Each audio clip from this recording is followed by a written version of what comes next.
Support for This American Life comes from Squarespace. Squarespace is the all-in-one website platform for entrepreneurs to stand out and succeed online. Whether you're just beginning or managing a growing brand, Squarespace makes it easy to create a beautiful website, engage with your audience, and sell anything. And with Fluid Engine, creativity comes easy. Start with a best-in-class website template, and Fluid Engine lets you customize every detail with drag-and-drop technology. Head to squarespace.com/American for a free trial. And when you're ready to launch, use offer code American, and you'll save 10% off your first purchase of a website or domain. A quick warning, there are curse words that are unbeeped in today's episode of the show. If you prefer a beeped version, you can find that at our website, thisamericanlife.org.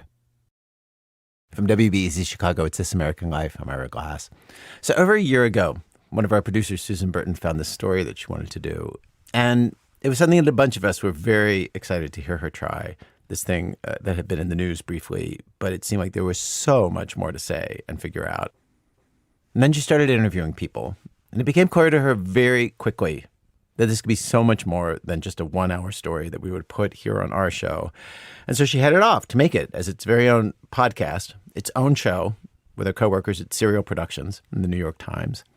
And the show is now finished. It just launched this week. I'm thrilled that we can present the first episode of their show here on our show. And that is what we're going to do today. It's great. And without further delay, let's just get into it. Here's Susan. The women are seeking fertility treatment for a variety of reasons. They've had a couple miscarriages and they're pushing 40. They don't have fallopian tubes, or they need sperm. One woman has a diagnosis that's like a metaphor from feminist sci-fi. A uterus with a single horn like a unicorn. All of them wind up at the fertility clinic at Yale University. A couple of the women choose this clinic because they work at Yale, and that's what the Yale health plan covers. Others go to Yale on the recommendation of their doctors. But in Connecticut, you don't even really need the recommendation. Yale Medicine. It's a blue-chip medical brand. You know, Yale's just a huge name, and you just think anything that has anything to do with Yale is going to be, you know, the best of the best. It's really not close to our house. It's not where I would have gone. But we figured, you know, another doctor from another hospital said this is the best you can get. And you want, of course you want that. To some of the women, the clinic seems to live up to its billing.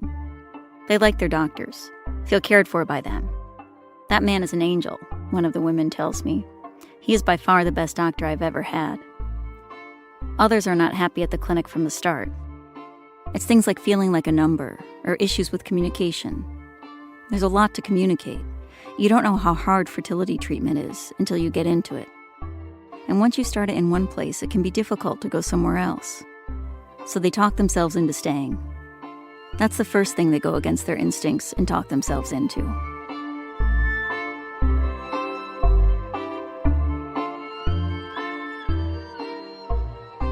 The women drive to the clinic before work in the morning for blood draws, and then wait for the afternoon email from their nurse team. You really have to trust your nurse team, one of the women tells me. At this point, she did. The nurse team gives instructions, and the women give themselves shots. These shots contain hormones to stimulate the body to produce eggs. A side effect is emotional volatility.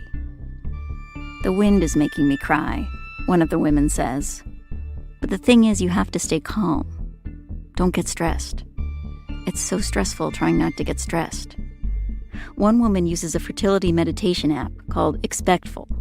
She does her guided meditation on the beach. The app plays the sound of waves, while the real waves heave in the background.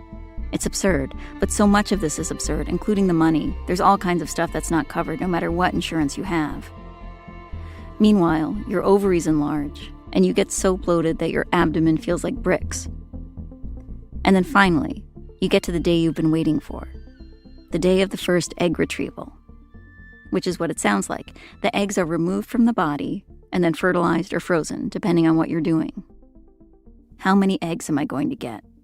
That is the big question. The more eggs you get, the better your chance of a healthy embryo, a viable pregnancy, a child.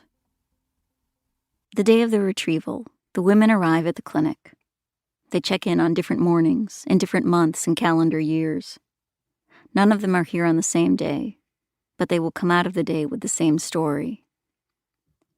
Laura arrives for her retrieval on a weekday morning in January 2020. She checks in and changes into a gown. 2 months ago, Laura was diagnosed with breast cancer. A double mastectomy followed, then an infection, and additional surgeries. As soon as she freezes her eggs, she's going to start cancer treatment. It's a lot. Laura's trying to put all of that to the side and just focus on the procedure ahead. I was excited, trying to stay positive and I was just like, having been through so much just the month prior, I was like, this is going to be easy because I had been through so many surgeries and procedures. I was just like, I know what this is like. I know what it's like to be under anesthesia or something and be given medication so you don't feel things. The egg retrieval is a surgical procedure.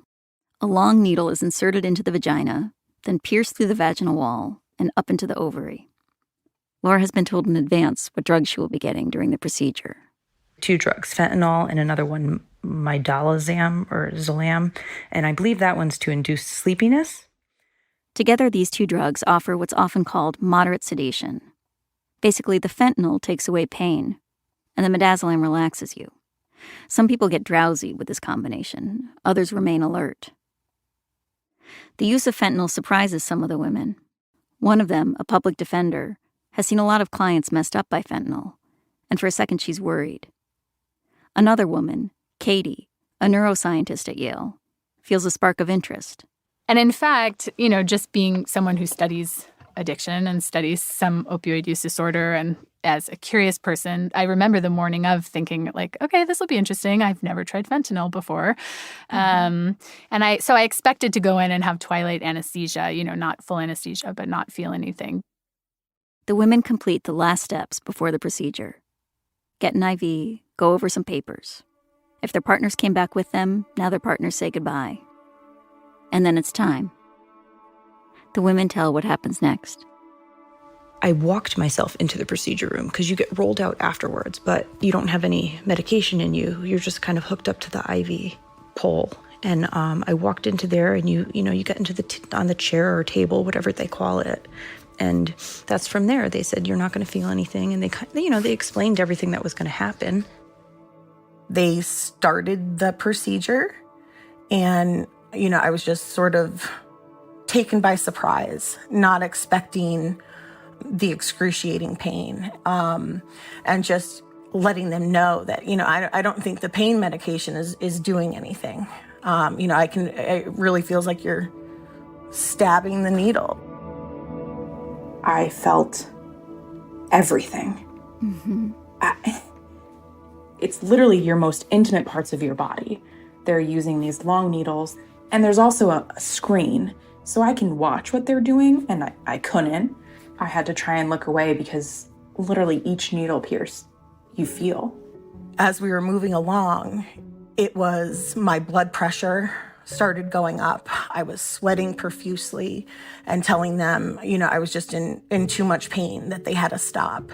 At that point, I remember them giving me more of the pain medication, and me saying, it's not making a difference. A nurse coming over and putting a wet towel on my head, and another nurse holding my hand, and them comforting me and saying, you're going to be okay. The nurse who she was at the top of my body, kind of at my shoulders, wiping the tears away and helping me kind of hold my breath to keep myself still so that the doctors didn't slip with the needle, and just telling me that I was going to be okay, that I was going to get through it. And up until that moment, I'm so excited, I have 24 follicles, this is great, I'm gonna have a great egg retrieval. And then you're like, oh my God, I wish there was only one. Everything was counting on that retrieval. And that's how it feels, the weight of, your world. My partner and I, she's counting on me to be able to get through this and to have this successful retrieval. And all I'm feeling is, oh my God, I need it to stop. Is this worth it? And and, your feet are in the stirrups, and, you're supposed to be laying on the table. But I remember tightening up and just trying to relax my body so that they could do what they needed to do, because I was so tense that, like, my bottom was almost off of the table. I remember, like, thrusting my hips up, saying, I feel everything. And nobody believed me. And it's just like, I don't know. But what are you going to do? I wanted the procedure done. I just let it happen. And I was like, I'm awake. So. Knowing, I was stone cold sober and awake. And I remember the egg retrieval, they kind of do them one by one or like a couple at a time, my impression. And so you have moments in between pain to say, like, what the fuck is going on? I do remember, I think I swore. I was using curse words because it was just so painful. I don't know if I can do this any longer. You just have to get through it. It's going to be over before you know it. Okay, this is going to be over eventually. You can do this. You can do this. I want this moment to be over. Get through it. Get through it. I remember yelling or kind of making like, and really like looking in confusion at my nurse, the attending nurse, and her saying, I'm giving you the most I can legally give you. She said that that's the maximum that she's allowed to give me, so she couldn't give me anything else. I'm almost certain that at one point they said that they had given me all of the pain medication that they could give me. At one point they did say that I had maxed out. I couldn't have any more fentanyl or Versed. And I was like, how is this possible? How is that even, how am I feeling this? How do people go through this? I can feel that. I could feel I don't even know how to describe that. You can just feel them inside of there. As a woman, we've all been through things, with those kind of doctors and stuff. But, this is just a pain. It's, hard to even explain what it felt like. This is hard to do, but could you describe the pain that you felt? Oh, gosh.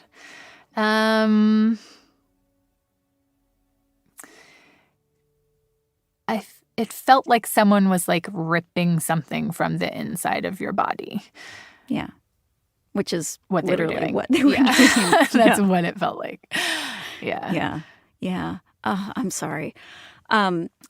But I remember almost immediately thinking or almost daydreaming in that moment that the attending nurse had one tube going from my IV into my arm and another tube going from my IV into her pocket. It occurred to me almost immediately that the nurse was stealing the fentanyl. And I remember telling my friends, after the procedure, my friends who were aware of what I was going through, but who are also colleagues at Yale in addiction research, I remember telling them, the nurse is stealing the fentanyl. Because it seems so obvious to me. I mean, fentanyl is the most diverted drug in medical settings. It's a now major driver of the opioid crisis. And it was just really easy to imagine that someone with access to, poorly controlled fentanyl would be abusing it. That's so fascinating that's the image that raised itself up for you, because it is so evocative. Because it is so evocative, and also because it was true. A nurse at the clinic was stealing fentanyl. Not Katie's nurse, not the tube in the pocket. But a nurse at the clinic was stealing fentanyl and replacing it with saline. She did so undetected for months, which meant patients weren't getting fentanyl in their IVs. They were getting salt water instead. Drug-addicted former nurse is sentenced for a crime that caused unbearable pain to dozens of women. The nurse stole drugs and then replaced them with saline solution. Connecticut nurse admits that she swapped out anesthesia drugs for salt water, causing excruciating pain to women during infertility treatments. It happened at a top-rated center affiliated with a horrible story about the extremes a fertility nurse struggling with drug addiction took to get her fix. A federal investigation determined that as many as 200 patients may have been victims of this substitution over 5 months in 2020. Lawyers for some of the patients believe the real number is higher, and this went on for longer. I've talked to a dozen patients who believe they were victims of this. 11 of them are plaintiffs in a lawsuit against Yale, and their lawyers were present when we spoke. When I started doing these interviews, I was struck by the echoes in these women's stories. To me, it sounded like a chorus of women saying, "Something is wrong here," again and again. The patients wondered how the clinic could have failed to detect this. And the conversations I was having made me wonder that too. And then I began talking to other people, staffers who'd been there, and I learned about what went on behind the scenes. The staffers I spoke to were horrified by what the patients had experienced. They were grappling with their own questions about how this had happened, about what had gone amiss. The patients didn't know why they were in pain. Their doctors didn't know either. And in the absence of information about the true cause of the pain, people came up with stories to explain it. The patients constructed stories about why they felt pain. Staffers at the clinic came up with theories too. Eventually, the nurse would tell her own story, which would launch a whole new set of stories. The ones her friends and family would come up with. The one that would get argued in court. The one Yale would tell. And all of these stories revealed something about women's pain. How it's tolerated, interpreted, accounted for, or minimized. In fertility treatment, you evaluate the outcomes by whether you wind up with a baby. That's the metric by which success is measured. It all went well if you leave with a live birth. The outcomes here are a lot more complicated. For everyone. From Serial Productions and the New York Times, I'm Susan Burton, and this is The Retievals. This is Episode 1, The Patients.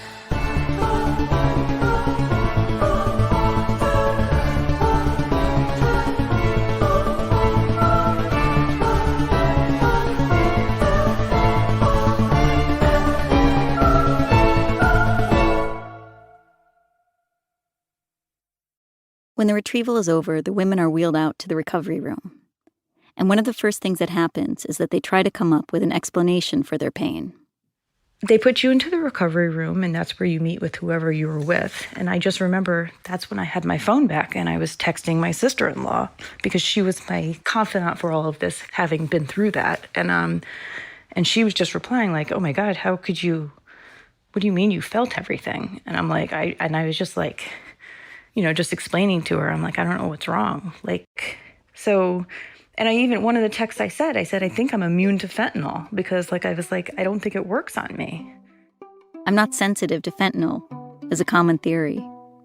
And I remember when the procedure was done, my family sort of, we have a family text that's ongoing. And I just remember texting them that, it's hard to believe that we have a fentanyl epidemic where people are addicted because it did nothing for me. Not all of the women were alert during their procedures. Some were more deeply sedated. They were so out of it during the retrieval that they don't really remember it, or only kind of. The pain hits when they come to. It was bad instantly, and it shouldn't really be bad instantly. You shouldn't wake up and be in horrific, nightmarish pain. But I woke up and it felt like someone had been inside me and gutted me. Yeah, it was like a gutted feeling. It was like someone had been inside me, scraped me hollow. It was burning. In a way, it is more confusing for the wake up later patients. They're not matching each stab of pain to the needle on the screen. It hurts a lot, but it's less explicable. And because of that, scarier. Your mind just goes to the worst possible places. I'm thinking, am I bleeding? Am I bleeding internally? Is this normally a pain is a sign, is protective, right? It tells you something's wrong. There's a lot of uncertainty in the recovery room. An elevated blood pressure, a nurse running around to get ginger ale, a doctor coming by to say, "There are fewer eggs than we expected. Are you sure you only want us to fertilize half of them?" It's all just very overwhelming, and on top of it, some of the women feel like they're being rushed out of the clinic. Julia is one of them. I remember vomiting.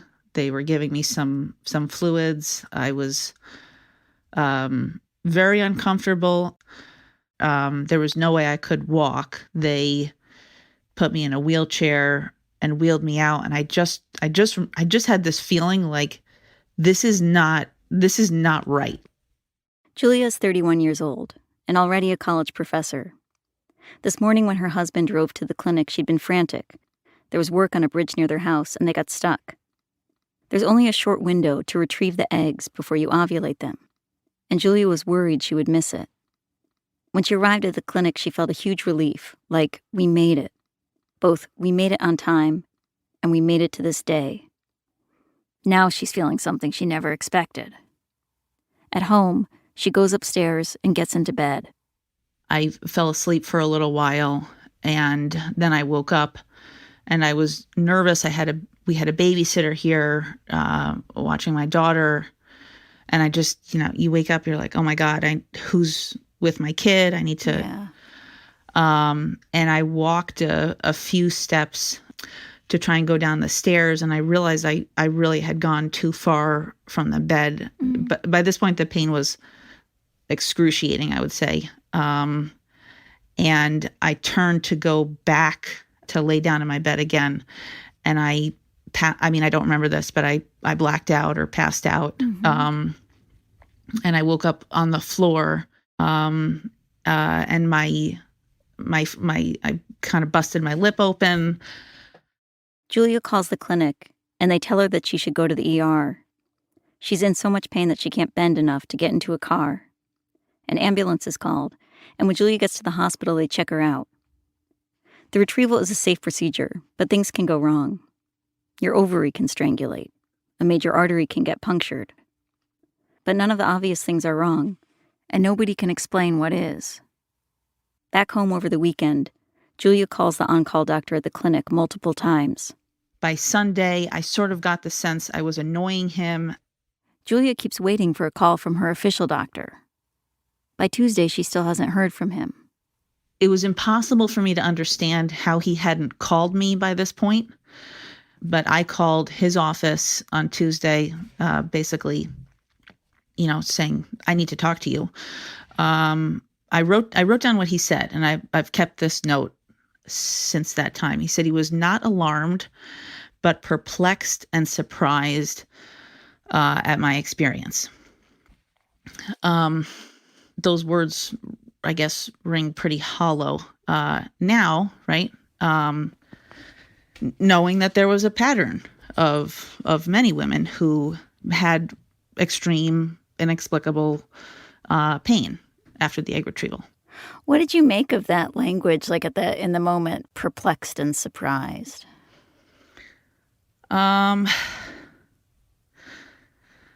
It was, I guess, I felt crazy. I felt, by this point, I'm asking myself, like, am I being difficult? You just question your sense of self, like your ability to assess your situation rationally, which is very disconcerting when that happens, because at least at the end of the day, you have that, right? You start thinking about your whole life, right? Like, I'm a pretty high energy person. Like, I take care of a toddler. I have a PhD. I have a job. Like, I run marathons in my free time. Like, I'm not, like, you have all these parts of your life that make you feel like, that give you this sense of like who you are. And then I just felt like they were treating me like I was like nuts, for still, being in pain and just having what I would call a difficult time. I just left the office, crying,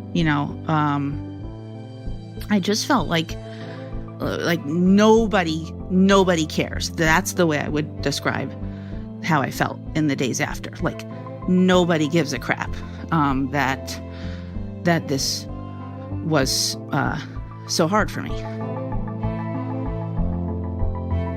In the days after the retrieval, other patients live out versions of the same story.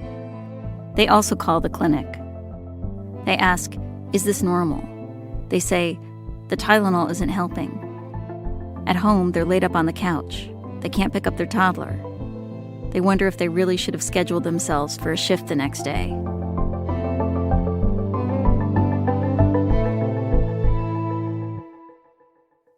Not all staffers at the clinic are dismissive. But even when they respond with concern, there aren't any real answers. Some of these conversations take place days after the procedure, like at follow-ups to talk about next steps.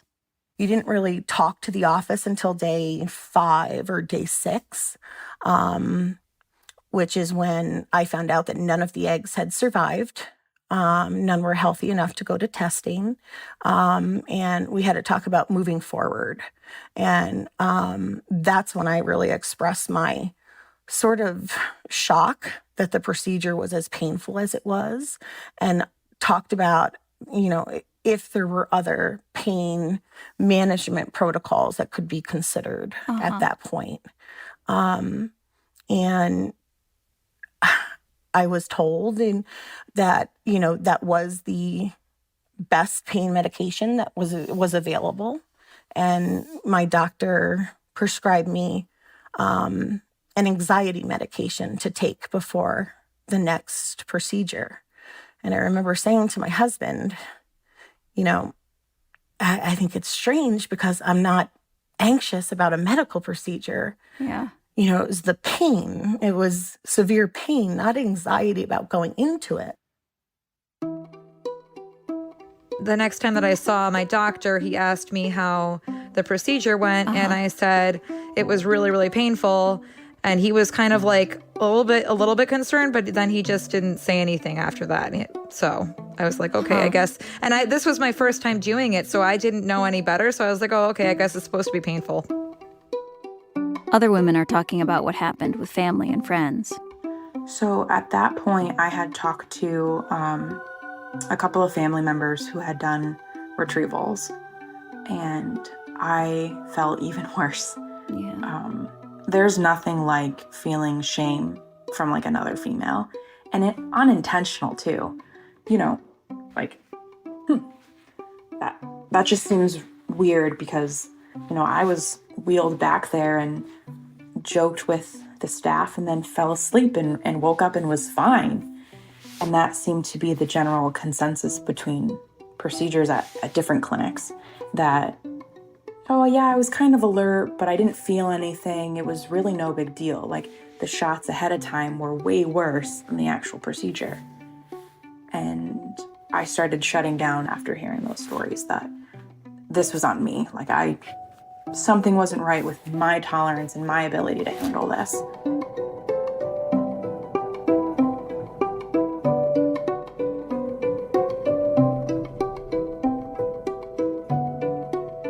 The women are already settling on their stories about what happened to them. I'm immune to fentanyl. It's my fault. It's supposed to be painful.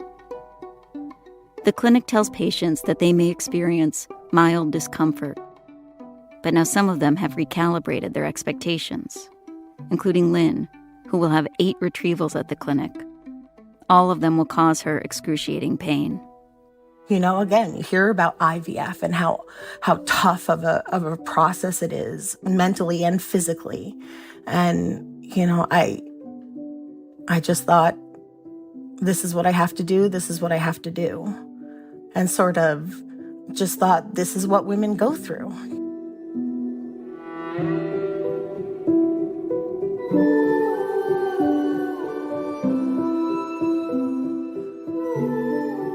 Yale declined to offer information about how reports of pain were addressed at the clinic or to answer any other questions.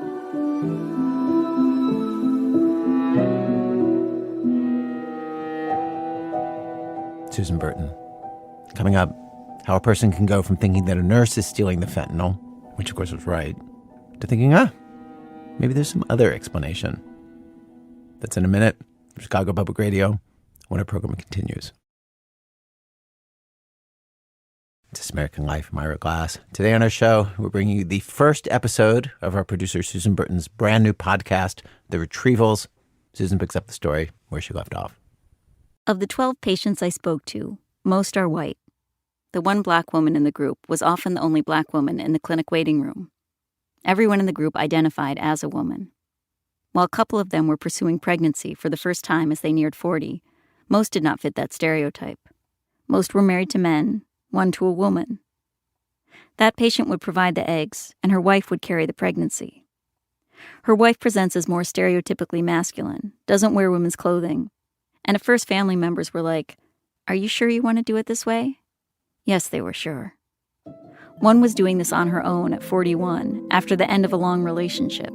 Another left her boyfriend partway through the process and then fell in love with the new guy at the office. One was born in Iran and came to the U.S. as a refugee. Another grew up in Jamaica. One had what she described as a horrible childhood. She essentially had to raise herself. Another longed to have a second baby because she was so close to all of her siblings. One had type 1 diabetes and was used to everyone always attributing all medical issues to, "Oh, it's your diabetes." All of them worked. A special ed teacher, an accountant at a maritime firm, and a lecturer at Yale in the Department of American Studies. Her name is Leah. Her scholarship encompasses a variety of subjects. Exile and migration. She's the patient who came to the U.S. as a refugee from Iran. And gender. From the beginning of her treatment, Leah located her experience within a context of assumptions about women patients, that they're unreliable narrators of their own symptoms, that they are anxious, exaggerating. But I remember the first time I went in there to get ready for the ultrasound, there was blood on the floor from a previous person's ultrasound. And I have to tell you, it was as ominous as signs fucking come. And I just remember me and Navid was with me, I think. Was Navid with me? Or I subsequently... Oh, no, he couldn't go inside. He was waiting in the car. My husband was waiting in the car. I was just shaking. I was like, this isn't good. I mean, it was like you walk in and I was like, there's blood? You guys left blood over? What is going on here? Did you say anything to... did you say that? But here's the thing, and this is where it begins, is... You are treated like a hysterical woman from the second you walk in there. So you already know. And as a person who, I study this stuff, I teach this stuff, and you're there and you're like, oh, this is actually what's happening right now. Here comes Freud's patient, the hysterical woman who's childless and angry and hormonal and terrified and bitchy and mean. And that's how we're going to treat her. Hysteria comes from the Greek word for uterus. Ancient explanations for it involve an empty uterus. A woman was hysterical because her uterus was not full. Unanchored, the uterus roved through the body, which was what made women sick and crazy. To fix hysteria, you really needed to fill that uterus up. So with the blood, I remember being like, there's blood on the floor, I was really upset. And they're like, okay. I mean, it's, it turned right back on me. And I remember one of the nurses was like, okay, well, you can calm down. I was told to calm down. And then when they're doing the ultrasounds, of course, someone's doing a transvaginal ultrasound. So there's literally this stick that's inside of you and they're moving it around. And if you cringe, oh, okay, it'll just be it's just another second. It's just, okay, just be patient. So you're constantly over-emphasizing or over-dramatizing what's happening. It's not that big of a deal. Leah felt like her doctor wasn't listening to her. She also didn't trust her assigned nurse. Then came Leah's first retrieval. She felt her pain wasn't taken seriously by anyone. She says they all blew her off. Leah wasn't happy with her treatment, but she decided to continue. Here I was. I saw it. I felt it. I was alarmed by it. But I kept going because I wanted to have a baby. Leah asked for a new doctor. He oversaw her next cycle, and soon she went in for another retrieval. Right after you're in that room, the anesthesiologist came up to me and she said, you know what? You were waking up. You were waking up. We had to give you some more meds. You were waking up. So again, your body, you were nervous, you were agitated, you burdened us. Your kind of uncontrollable body put us in a position where we actually had to give you more drugs. You were waking up, so we had to give you more fentanyl. And I was like, oh. But again, to them, I'm this woman who's already like on edge. I already left the doctor because I didn't like the doctor. So the other physicians and the other nurses all know this about me. I'm a kind of already unruly, perhaps entitled, overly kind of needy woman who's just really angry that she doesn't have a baby. There's a balance you have to strike as a woman patient. You have to complain just the right amount to be taken seriously, but not so much that you seem shrill. Still, your pain is more likely to be underestimated than men's.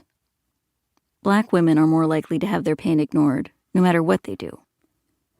All of this we know from the literature, and also from life. In my life, I've been the kind of patient where if I've ever spoken up, I've felt like I need to be obsequious later to protect myself. That is what I felt I needed to perform. Leah knew she'd need to perform a whole range of things in order to get help. Stern, docile, smart, stupid, agreeable. And now, on a gurney in the recovery room, Leah became an observer. She would remember what was happening. She would write about this one day. She tuned into the language, into the emphasis that to her seemed so interesting and fucked up, into the syntax that seemed to place the blame on her body. But at the same time, Leah had also internalized the narrative that her body was to blame. Her body was inadequate, deficient. That was why she was here. Her body had had miscarriages. Her body didn't make enough eggs. Her body couldn't cooperate long enough to get through a critical procedure. Oh God, my body. Like here it goes again. Not only can I not like have a baby, I also can't even like just lay still with the right amount of fentanyl. Leah wasn't the only woman who had an area of expertise that was directly applicable here, in a way that is kind of uncanny. For example, there are multiple patients who work in healthcare, including one who's designed systems for the safe storage of medications. There's a nurse anesthetist. She thought the anesthesia was the one part of fertility treatment she wouldn't have to worry about. And of course, there's the addiction researcher, Katie, who had the prophetic fantasy. What's unique about you is that not only did you know something was wrong, you knew exactly what was wrong. I did. Yet still, you constructed Yes. like this other narrative to explain it. Yes. Like other patients, Katie had expertise that gave her knowledge. But she and others pushed that knowledge aside. They decided not to know what they knew in order to keep going. I wanted Katie to lay out the path to that cognitive dissonance. I wanted her to explain exactly how she got from one story to the other. I mean, as I've told you, like I came out of that procedure and I remember immediately texting my friends who are also colleagues in addiction research at Yale, like the nurse is stealing the fentanyl. It just seemed so obvious. But then, then you sort of come out of I remember just coming out of the shock and recovering from the procedure, and things just go on. No one is addressing the fact that I was sober during the procedure. And I remember violently shaking in recovery from like the shock. I don't know that that's related to having the procedure with or without fentanyl, but that's how my body responded. And my nurse was there. And I remember her saying, I think it was so painful because we got so many eggs. And so it was just sort of this like positive kind of false narrative about what had happened. And so then, I think I coped by coming up with an alternate explanation, which was that I do remember waking up during having my wisdom teeth being pulled when I was a kid, to the nurse saying, shit, and then, giving me more drugs, putting me back under. So, the other explanation for me was that maybe I'm not sensitive to certain opiates, and I remember also that kind of became my narrative with, my friends and colleagues kind of remember me sort of switching to that narrative and saying like, well, maybe you're not sensitive to fentanyl. So I started to kind of tell myself a story about my pain, just try to understand. It's a way of just understanding my experience, and thinking, yeah, maybe this is what happened. The story becomes a way not only to explain pain, but to cope with it. A way to not only make sense of the pain, but to manage it, to tamp it down, get through it. In this way, the story becomes the medicine that the patients weren't given.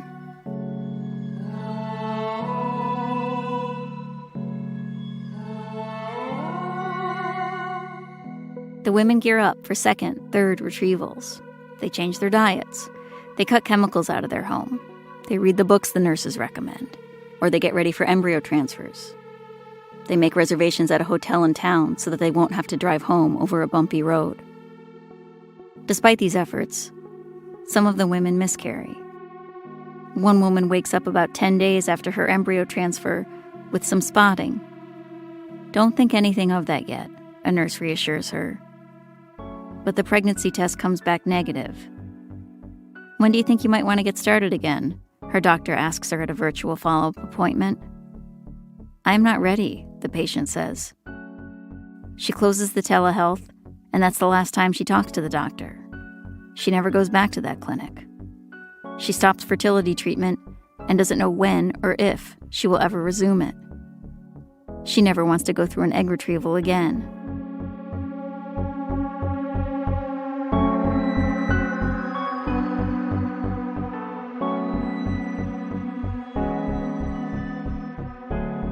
Fertility treatment doesn't always result in a baby. It's not just giving yourself shots that's hard. It's the cycle of hope and loss. It just clobbers you. And the longer you stay in it, the more the drugs mess with your head. It's called the Clomid crazies for a reason, one of the women tells me. And the money, always the money. If your insurance covers this, it probably only covers a few cycles. There's so much pressure on each one. Once you have to pay out of pocket, you're talking maybe $15,000 for one cycle, and that's the low end. Some of the women are keeping their treatment secret. One of them can't even tell her own mother. It's hard. It's hard to begin with, even without this extra layer that's been added onto this now. The pain and the fear of more of it. The first time I went in clueless, thinking you're not going to feel a thing. So I think the second time I had a lot more anxiety. Laura doesn't get as many eggs as she hoped for the first time around. It's urgent that she start cancer treatment, and the doctors accelerate her cycle. Her second retrieval is scheduled for barely more than 2 weeks after her first. That morning, Laura's mother drives her to the clinic and sits in the waiting room while Laura goes back for the procedure. And I was shocked. I was shocked again that it was the same situation. I'm thrusting my hips and telling these people, like, wide awake speaking to them. And I was just like, I feel everything you're doing. And that was when I remember actually saying to them, I could drive myself home right now. I'm that alert. In the recovery room, Laura gets her phone back, and just like last time, texts her sister-in-law. She sees her mom. She tells them both how much pain she's in. So my sister-in-law right away was like, oh my God, I cannot believe you felt that again. But my mom, she just felt, it's hard because, she had seen me go through so much. As it was with the cancer, any mother who has to live watching their daughter go through that. And then for me to tell her, this was supposed to be a special moment because we're preserving my fertility, and I'm sorry. It's okay. And for her to, see that, it hurts her to see me in pain, and I was just like, well, thank God. I think this was the last time I had to do that. Yeah. So what did the two of you do, the rest of that day? Did she drive you home? Yeah, she drove me home and she stayed with me because she had already been staying with me a lot, during the day, after my surgeries, because I couldn't even, at that point, I still wasn't allowed to lift more than 5 pounds. So, because I was still recovering from the other surgeries. So, she was with me and, made me lunch and comforted me. And just, we were like, okay, so now we just go back to waiting and, hoping we get a good number. And, I just moved on from it because I faced many more surgeries that year as well. So, I kind of had to just switch back into, that survival mode. Like, okay, now we just battle the next thing. So. In the other surgeries you had, like cancer-related surgeries, like what were your experiences of pain like? It's actually interesting that you bring that up because when I did have my double mastectomy, I was hospitalized. I think I was in for a day or 2 days. And strangely enough, the night nurse forgot to give me morphine. So I actually was awake and in pain the entire night. And I have a gluten allergy, so they couldn't feed me anything because the kitchen was closed. So I spent the entire night like vomiting because they were trying to give me like Percocets or something. And so I know what pain feels like. I've whatever. And the next morning the doctor goes, I don't understand why she didn't give it to you. It was in the order and I had a really young nurse, whatever. This is completely unrelated to that. But, I know what pain feels like. I've been through it. Yeah. And then when I was hospitalized at Christmas, that's funny that that you bring that up because my sister-in-law actually had pointed out, she goes, do you remember when you kept telling me you were immune to fentanyl? She goes, when I did a search on my phone, I guess she's really savvy. You can type in like fentanyl in text messages and it'll bring up every conversation. She goes, I actually found one from when you were hospitalized at Christmas saying that you were on fentanyl. And I guess she had sent me a picture of her Christmas tree and I had made a comment like, oh my God, did your house burn down? And she was just like, and she was like, what are you talking about? And I said, I don't know. The nurse just gave me fentanyl. And so she goes, look, Laura, so it does work on you. Like, oh, wow. And this was a month prior. And that didn't even dawn on me. Like, oh my God. So. Yeah. But when it came time for the other thing, I was just like, oh, it must not work on me. Because, I just felt like nobody had heard what I was saying, so it just didn't exist. It was in my head, So yeah, so I don't know. Was I foolish because I didn't dispute it more? Maybe not. I don't know. But I believe them. You trust them.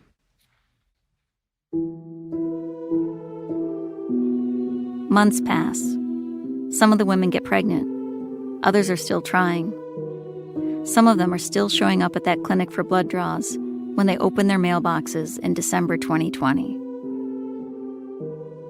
Christmas was on a Friday of 2020, and the mail arrived on Thursday. It was Christmas Eve, and I was busy.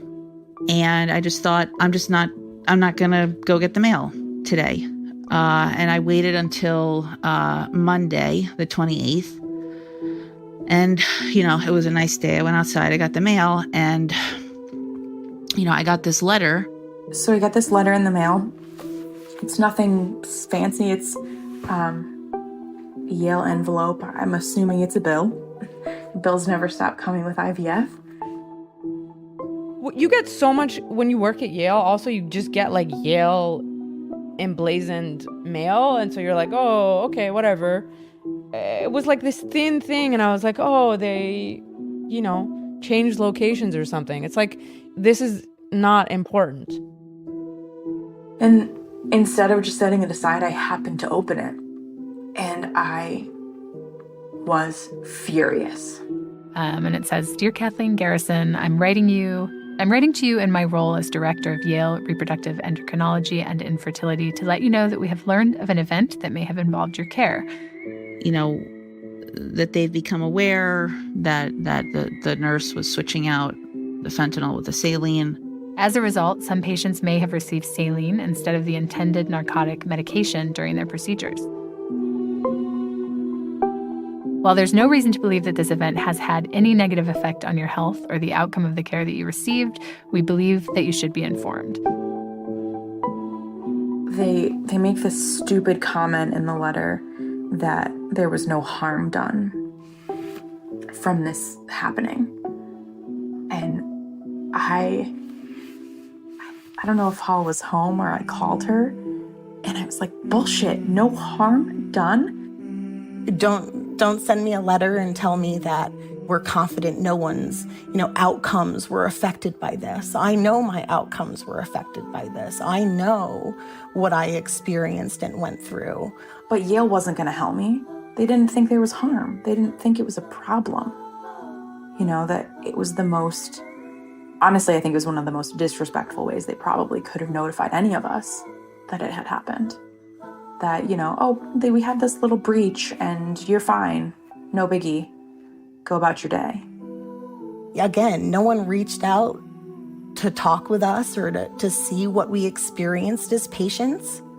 My only communication about it was through the letter. And that's still to this day. And yet, in addition to fury, there's also vindication. When they learn the news, however they learn it, the women text their twin sister, or run inside to their husband, or weep in their kitchen. It was mind-blowing. I immediately called my mother. I immediately called my sister-in-law, and I'm like, I don't know, something had just hit, it all makes sense now.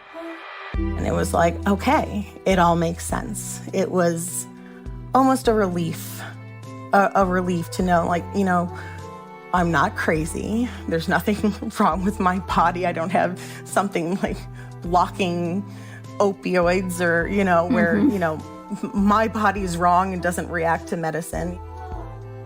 But it also shows how much they ignored my pleas for help and saying nobody believed me. And so in a sense it was relief, just knowing that what I felt was real. But there's more. The letter continues. The law enforcement investigation and our own review have found no reason to believe that you were exposed to an infection due to this event. Even so, we can appreciate that you may want further reassurance, and if you wish, we will arrange for you to be tested for a group of blood-borne infections at no charge. And I was like, what the fuck?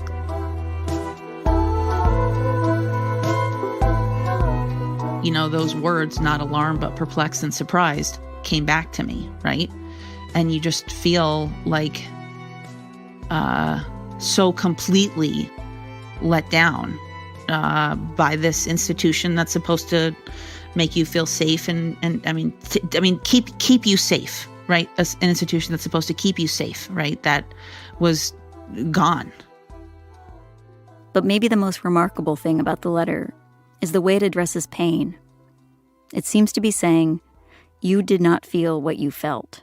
I also want to assure you that the Fertility Center routinely uses a combination of pain medications during procedures. We closely monitor patients for signs of discomfort during every procedure and adjust medications or add medications as needed.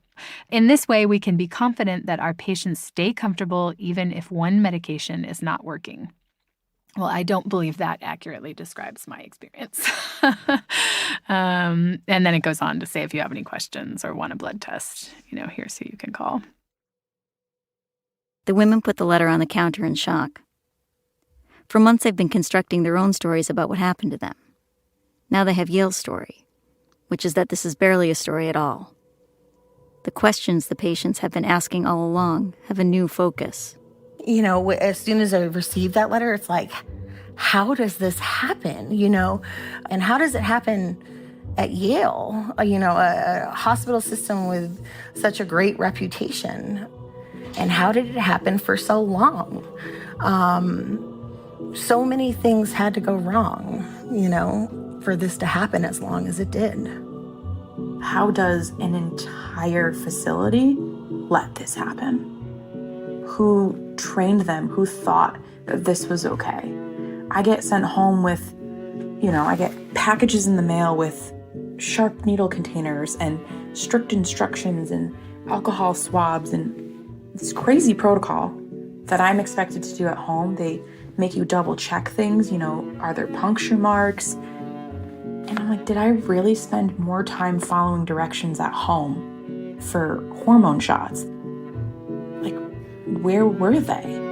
I think my immediate reaction was, how could this happen at Yale? Why wasn't there a better system in place to prevent it or detect it when it was happening and respond? Why wasn't our pain listened to?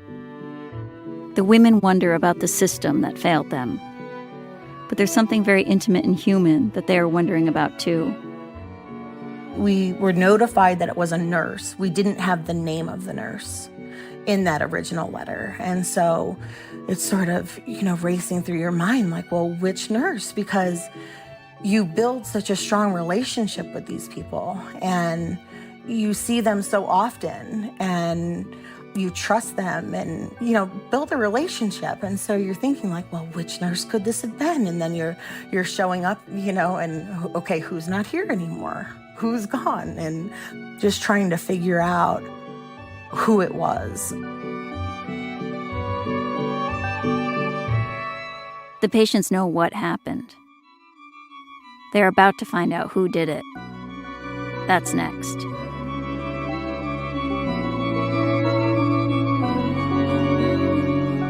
Susan Burton. As Susan said in the show, Yale declined to answer any of her questions about what happened in this case or about what they've done to address the issues that it raises. But they did send her a statement that they've sent to other journalists. It states, quote, Yale deeply regrets the distress suffered by some of its patients. It says that Yale alerted law enforcement about the, quote, diverted pain medication. And it says that Yale Fertility Center, quote, also reviewed its procedures and made changes to further oversight of pain control and controlled substances. You can get other episodes of The Retievals wherever you get your podcasts. If you're a New York Times subscriber and you haven't tried their audio app yet, you really should check it out. You can find The Retievals on there. Later episodes of the show cover the criminal case and the judge's decision, which is fascinating, really fascinating and very telling in its own way. The way this plays out feels very meaningful.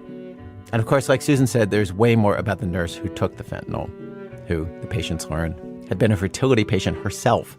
So presumably she understood the procedure that all of them went through and understood the stress and the feelings that anybody has during it and how they might feel getting it without anesthesia.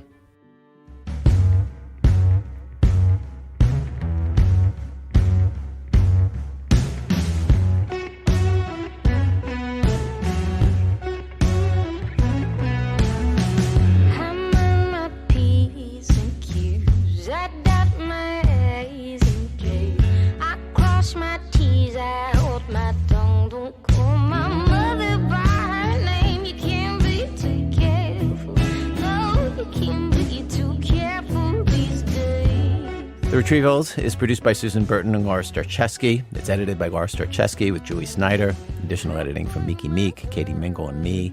Fact-checkers Ben Phelan and Caitlin Love. Original score composed by Kala Pallone. Music supervision, sound design, and mixing by Phoebe Wang.